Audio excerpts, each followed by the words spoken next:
DreAllDay.com. Dre Baldwin, DreAllDay.com. Topic of this video is there a double standard for men and for women?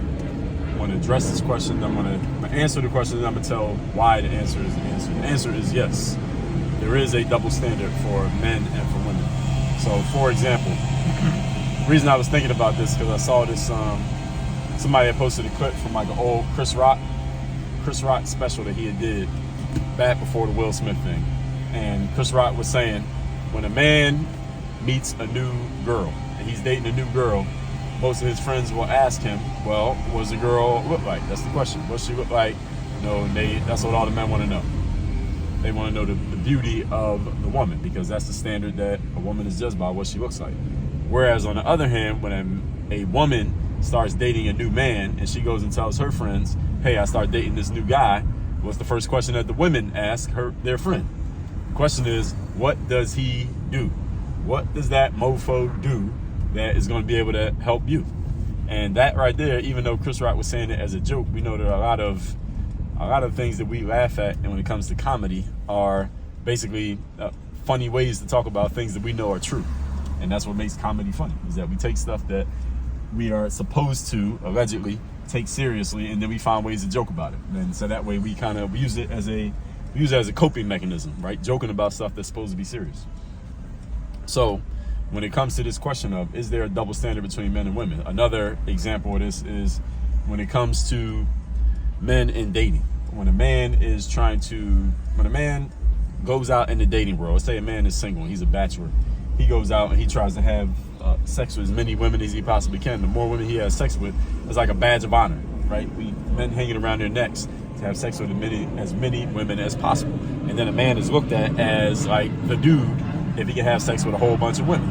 Even if he's in a relationship and he's having sex with other women outside of his relationship, that's looked at as that's more proof that he's masculine or a man or whatever. Even if it's looked at as bad, at the same time it's kind of looked at as good. But on the other hand, if a woman is having sex with a whole bunch of men, whether she's single or not, even worse if she's not single, having sex with a whole bunch of other dudes, she's looked at as a hoe, she's negative, she's bad, she's like a slut, and she's just completely shamed in society because she's having sex with all these different men instead of just having sex with one man. And then there are women who say, well, that's a double standard. How can a man go and have sex and throw his dick around wherever he wants, but a woman is not allowed to do it? She's looked at as a negative thing. Here's the answer to the question. Because there is a double standard. There is one standard for men. There is one standard for women. Is this a bad thing? The answer is no. This is a good thing. This is the way that it's supposed to be. Why? Because men and women are not the same. A man and a woman are not the same thing. This is why the entire conversation around transgenderism, especially when it applies to children, is a ridiculous conversation, because a man and a woman are not the same. I believe it was the soccer player Megan Rapinoe who said in one of her speeches that a woman could do everything that a man can do. No, she can't. Because a woman cannot impregnate another woman. That's one thing that a man can do that a woman cannot. You can't impregnate another woman. And a man cannot have a baby. That's something that a man can't do. And there was the gentleman, I believe, Mark Lamont Hill, who was a college professor, who was saying that a man can have a baby. And what he really was doing is playing semantical word games by saying, well, if a woman decides that she is transgender, and a person who's born as a woman, i.e. born with a vagina, decides that she's no longer a woman, but is now a man, and then goes and gets pregnant, then that is technically a man being pregnant. This is nonsense, and we know it's nonsense. And this is Mark Lamont Hill deciding that he wants to stand on this. He wants to stand on this hill. He wants to stand on this mountain and say that a man can get pregnant, and that's his argument. It's basically semantics, is what he's saying here. But this whole concept of a man and a woman being equal and a man and a woman being the same is nonsense, because they're not the same. That's why there are two different standards. That's why we have a man and we have a woman. If they could all do the exact same things and they were exactly equal, then we wouldn't have man and woman. We would just have a person, and there would be no separation between the two. There's a reason why there are two of them, and there's a reason why there are differences. It all explains why there are two different standards, because you got two different people. All right, there's something you expect if people say apples to oranges comparisons, right? So if I blindfold you and hand you an object and say this is an apple, you have a certain expectation of what it's going to taste like. And if I blindfold you and hand you an orange, you have a certain expectation of what that's going to taste like. Why? Because they are not the same. So when people talk about apples and oranges, we're not talking about the same thing. If I tell you a man did something and I tell you a woman did something, you have a different picture in your mind of what happened and how it happened, because men and women are not the same thing. So with all that being said, are there different standards? Yes, of course there are. Kevin Samuels talked about this in his videos before he passed away. And he would often say that women are judged in society by their beauty. They're judged by their beauty and their looks. That is how a woman is judged, by their beauty, their looks, their femininity, their ability to, or willingness rather, ability and willingness to be a helpmate and a supporter of a man who is going out. And the man's way that he is judged in society is based on not his beauty or his looks, not that he can't have them, but he is judged on his ability to provide, protect, and lead. So that does not mean, to be clear, that a man should not look good or that he cannot look good. A man can still go to the gym and work out and be in good shape and do all those things and, you know, have six-pack abs and big muscles and all of that. I go to the gym every day, and there's a lot of men in the gym working out for that exact reason.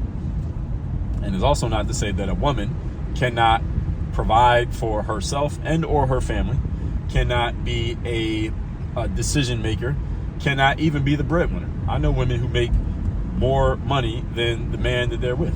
I was just on a call today with a woman who, one of her goals is she wants to make more money than her man. She's not making more money than him right now, but she wants to. And she looks at it as like a competitive thing, not in a negative way, but in a positive way. She wants to be making more money than her man is making. She was almost there at one point, but then she changed jobs, and now she got to kind of build herself back up. So there's nothing wrong with a woman making money and being a decision maker and being a breadwinner, and especially if a woman is single and you ain't got no man, well, you better be providing something, because otherwise you're going to be homeless. So there's nothing wrong with these things, but this is not how society judges a man or a woman. Now, some of you might throw the word traditionally into that conversation. We'll say that's not how they traditionally judge society, but in this new world, then that's the way they should judge, et cetera, et cetera. I'm going to rebuke that and say no.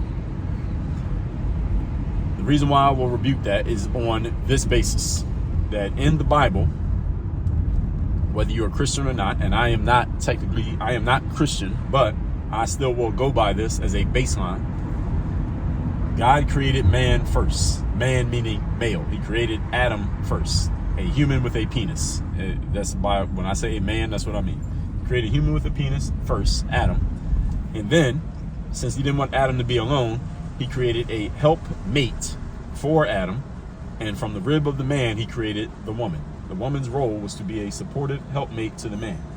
And when things went left in the Garden of Eden was when the woman did something that she wasn't supposed to do. She was convinced by the serpent to eat some fruit from the forbidden tree that she wasn't supposed to eat. When she ate it, the first thing God did was say, Adam, where are you? That's the first thing that happened. When the woman did the wrong thing, God did not address the woman. God addressed the man. Why did God address the man? God addressed the man because the man is supposed to be running the show. He's supposed to be in charge. He is supposed to lead. So because the woman had done something wrong, it was clear to God that the man had abdicated his responsibility of leadership because one of his subjects was doing the wrong thing. So the first thing God did was say, where is the leader who's supposed to be leading around here? Because clearly he ain't doing his job.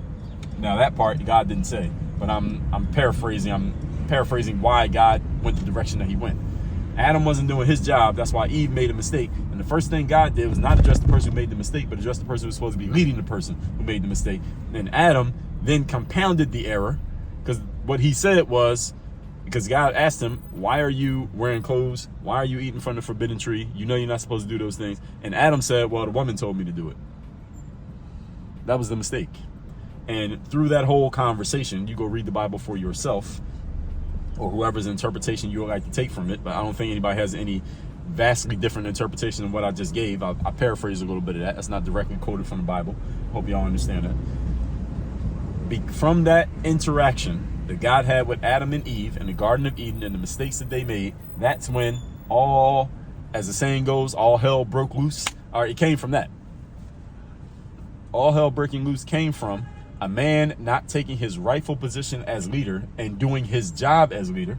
Therefore, someone who was not qualified to lead, the woman, doing the wrong thing. then led to God noticing, asking the man, where are you? Why are you not here doing what you're supposed to do? And he, instead of pointing the finger at himself and saying, oh, my bad, I messed up, what he did was blame the woman. That happened. All right, now, again, I am no biblical scholar. I am not a preacher. I'm not even Christian.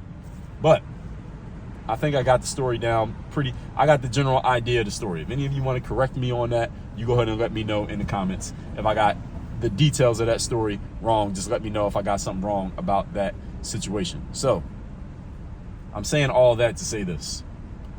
Is there a different standard for what is expected of a man and what is expected of a woman? Yes, there is. And God decreed this in the Bible, that the man is to lead, the woman is to support and follow the man. Now, if you have a man who's by himself, well, he has no support because he doesn't have a woman in place. If you got a woman who's by herself, well, she has no one to support because she's by herself. So she has to play the role of the leader and the provider and do things that she was not wired or made to do, i.e. leading and being the main person, because she's not behind anyone as God set it up to be. That's not to say that if you're a single man or a single woman that you are fundamentally wrong, but it is to say that you are out of the natural order. I think that's I'm fair. I'm going to stand on that. I'm just making sure as I'm saying it, does that make sense? It does make sense. You're out of the natural order. Natural order is man, woman, child. Now, the children come later when they procreate. Now, this is where it becomes a challenge when you talk about the LGBTQ. So you got two women together. Well, who's going to impregnate the woman? You got two men together. Well, there's no one to get pregnant. So this becomes a whole other situation that I'm not going to talk about in this video, but I'll probably talk about in some video in the future. But I want to lay all that out to answer the question, is there a double standard and is there anything wrong with there being a double standard? The answer is yes, there is a double standard. Is there something wrong with there being a double standard? No, there is not, because that's why you got two different people, because they are not exactly the same. If they were exactly the same and the standards were exactly the same, then there would be no need for a distinction between a man and a woman. It'd just be one thing. Right? Does anybody want to question my logic or question the conclusions that I've drawn here? I'm sure there may be somebody who does. Feel free to do so. That's why we got the comment section on the internet. Comment section ain't the best place to have discourse, but I'm willing to engage. Y'all know that. Leave it in the comments. Y'all know what it is. All that said, text me. Also, you can tell me the best idea you got from this video, or you got a disagreement you want to share with me directly via text, or you just want to get my daily motivation text that I send out free every morning. Here's my number, 305-384-6894. Is down below in the description, and workonyourgameuniversity.com. That's where you can take the next step with me when it comes to working with me directly, getting into my coaching programs, getting access to all my courses like the Business Builder course, Bulletproof Mindset course, the Work on Your Game system, 30 Days of Discipline, ASAP Confidence, Sell Yourself, Content Machine course, all my exclusive trainings, the Next Mission system. All of that stuff is in Work on Your Game University. The link is workonyourgameuniversity.com. You get access to all of that stuff just by going to that link down below in the description right now. Work on your game. Dre, all